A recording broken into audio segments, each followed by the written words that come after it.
44. Avalanche. Lavanya's POV. Mr. Dawson?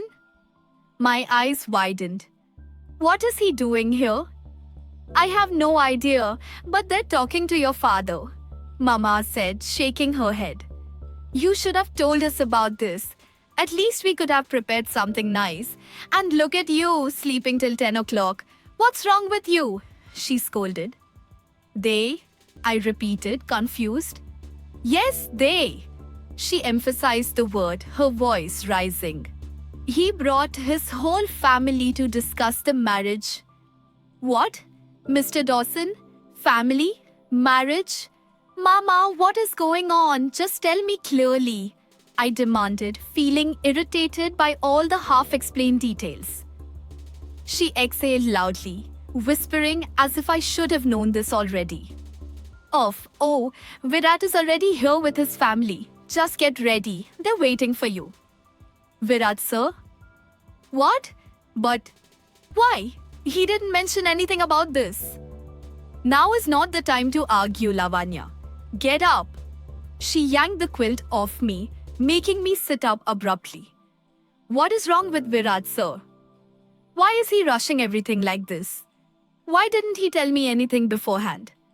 I sat in confused silence for a few moments, trying to process everything.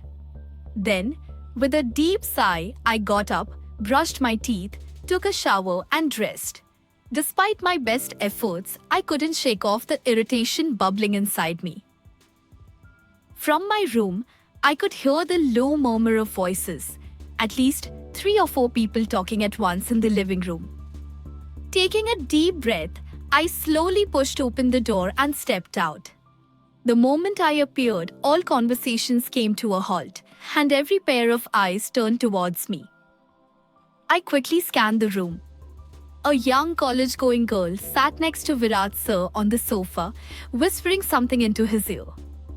On a single-seater couch, a middle-aged man was quietly sipping his tea. 2 women, both around the same age, were seated together near Virat sir. A 5 or 6-year-old boy stood in front of them, completely engrossed in a mobile game, oblivious to the significance of the gathering. This is our daughter Lavanya. Daddy introduced me, and I greeted everyone with a polite namaste. Come, sit with me, Lavanya. One of the ladies gestured to the empty space beside her. I glanced at Mama, who stood behind the single-seater where Daddy was sitting. She nodded in approval. Obeying her silent instruction, I walked over and sat between the 2 women. She's even prettier in person, the second lady commented, making me shift uncomfortably. I am Virat's mother. The first lady introduced herself. I nodded with a small, polite smile. And I am his Bwaji, the other woman added, pointing towards the young boy and the teenage girl. These are my children. The girl grinned and waved at me. I returned the smile out of courtesy. He is my elder brother, Virat's father, Bwaji continued, gesturing towards the middle-aged man.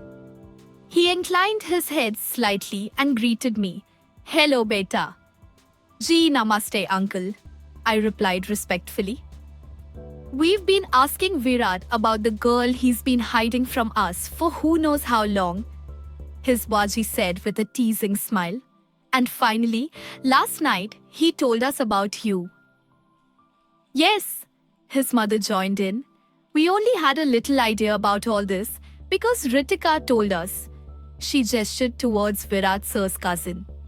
I just knew he was dating someone from his office, Ritika added, wiggling her brows at Virat sir, who shook his head and looked down, clearly embarrassed.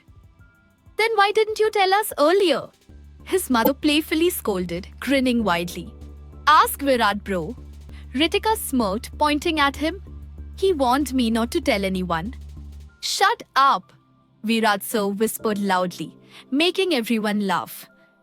Well, whatever it is, I'm just happy that he's finally done something right in his life, bringing Lavanya into ours, his father declared proudly, and for some reason, a shiver ran through my body.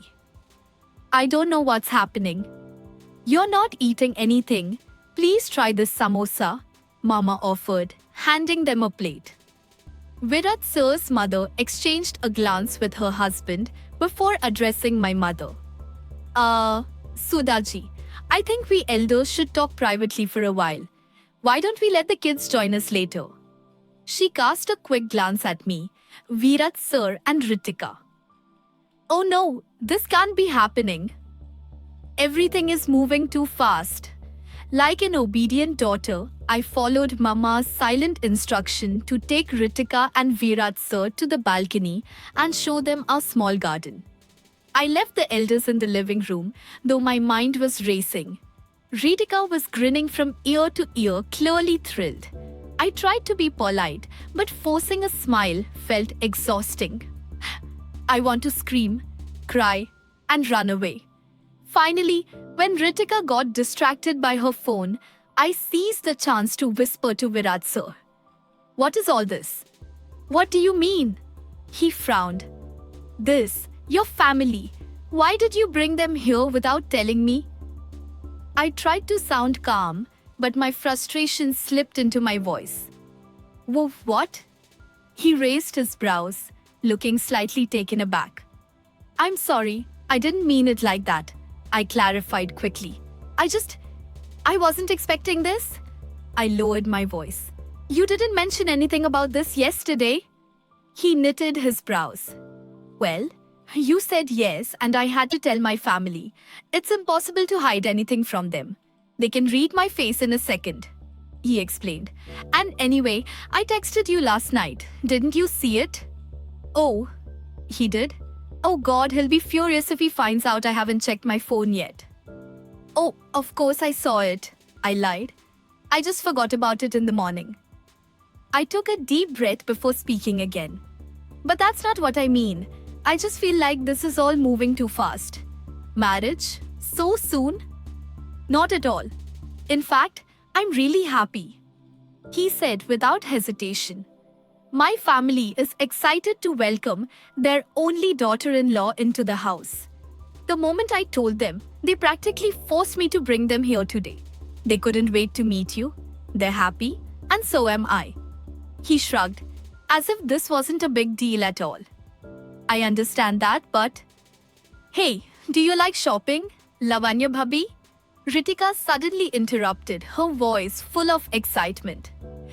Bhabhi? I shot a glare at Virat sir, but he was beaming, clearly pleased with the title.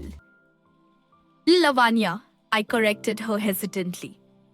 For everyone else, maybe, but for me, you are already my Bhavi. Ritika winked at Virat sir, and I looked away, feeling utterly defeated.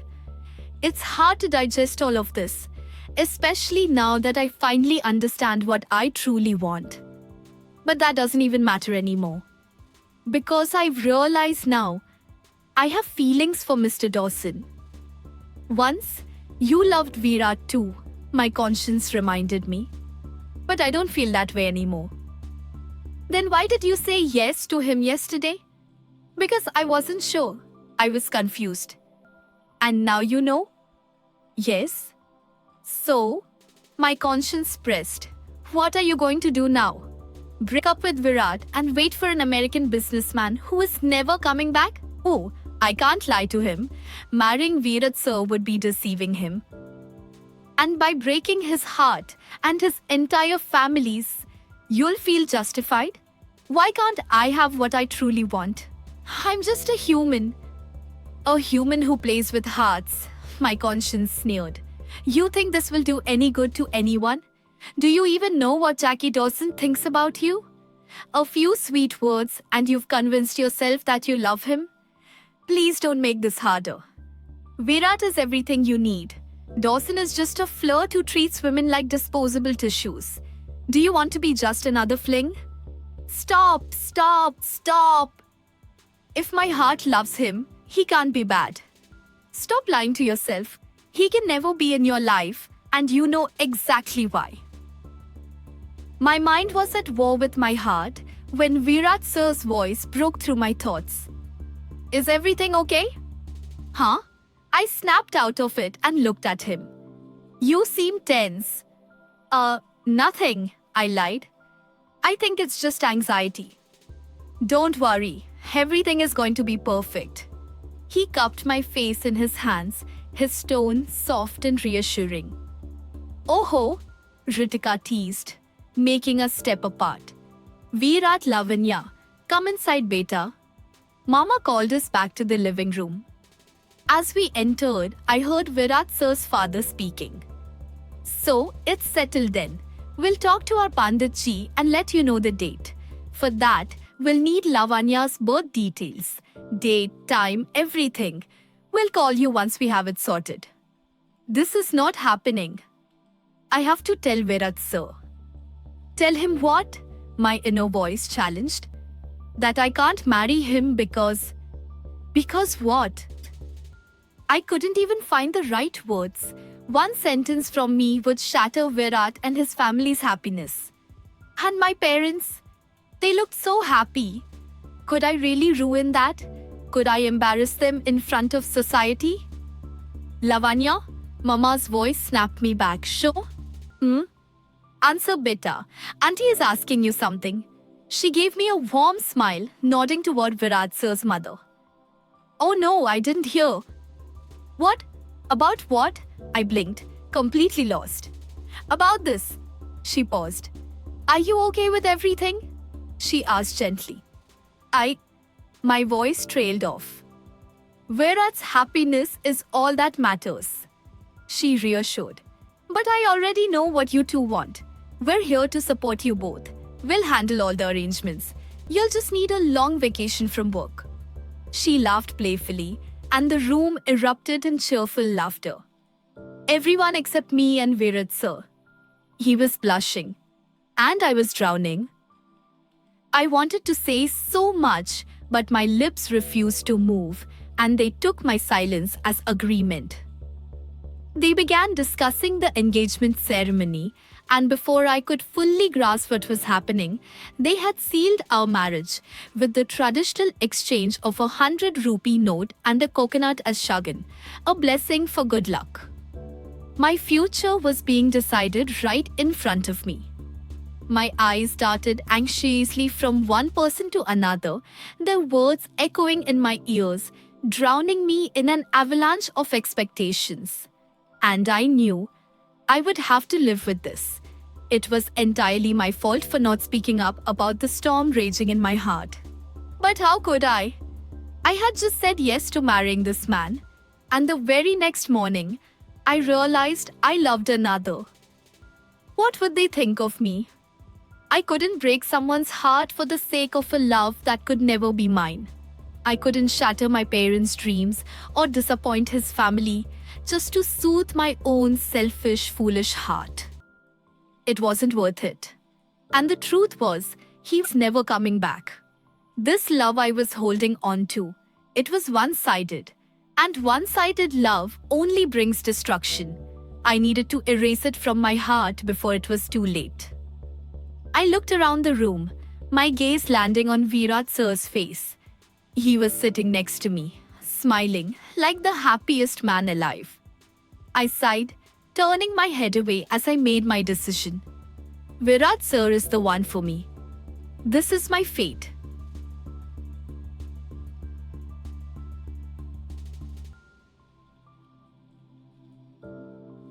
Jackie's POV. By Sunday evening, I was saying goodbye to San Francisco once again. James came to drop me off at the airport, but not before receiving a few well-deserved punches for his irritating remarks about my changing behavior. Idiot. But no matter how annoying he was, nothing could overshadow the excitement bubbling inside me.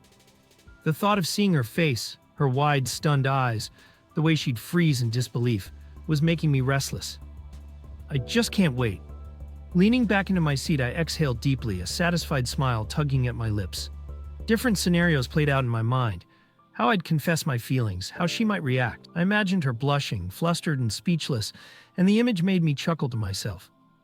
Just a few more hours, love, and I'll be right there with you. Closing my eyes, I let the anticipation lull me into a peaceful nap.